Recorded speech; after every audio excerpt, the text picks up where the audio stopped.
LH 직원의 농지 투기 사건 이후 농지위원회가 설치되는 등 농지의 소유, 취득에 대한 규제가 크게 강화됐습니다. 투기를 막겠다는 취지는 좋지만 애꿎은 농촌 지역의 농지 거래까지 끊기면서 규제 완화가 필요하다는 목소리가 커지고 있는데요. 이와 관련해 최근 국회에서 효율적인 농지제도 개선 방안을 논의하는 정책 토론회가 열렸습니다. 이은영 기자가 전해드립니다.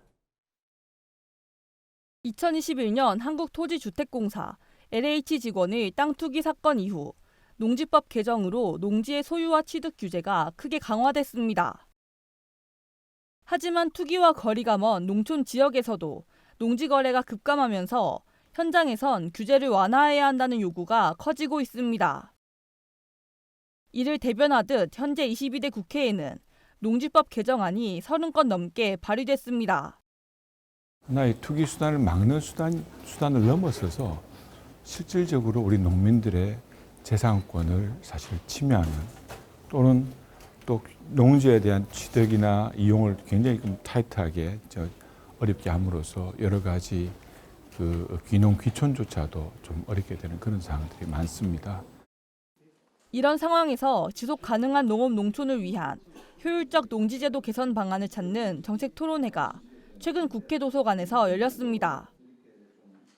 한국농촌경제연구원이 2월 내놓은 보고서를 보면 2013년부터 2023년까지 농지 실거래량은 LH 사태가 발생한 2021년이 약 5만 1,000헥타르로 가장 많았고 이후 매년 줄어 2023년엔 절반 수준으로 떨어졌습니다.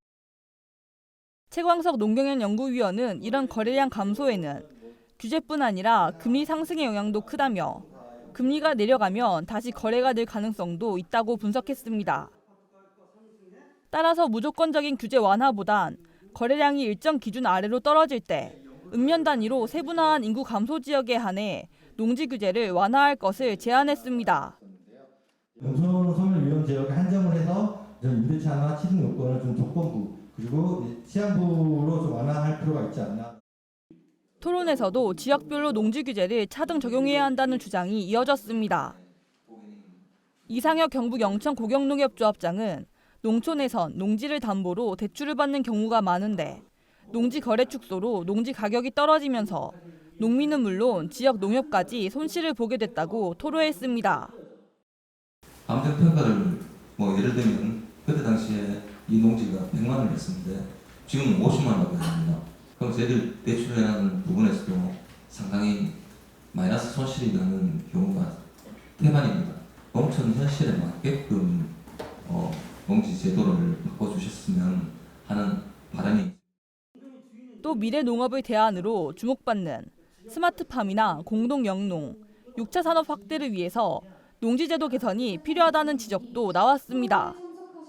스마트팜이랄지 수직농장이랄지 6차 산업 그리고 앞으로 4차 산업과 접목시킬 때 이런 것들이 좀 걸림돌이 되지 않을까. 시대 변화에 농지 제도라든지 이용 규제가 오히려 장애인이 돼서는 안 되겠다. 김기환 농림축산식품부 농지과장은 생산성 향상을 위한 농지거래 활성화와 농업농촌 여건 변화에 맞는 농지 활용, 식량 안보까지 고려해 제도 개선안을 마련할 예정이라고 밝혔습니다. MBS 이은영입니다.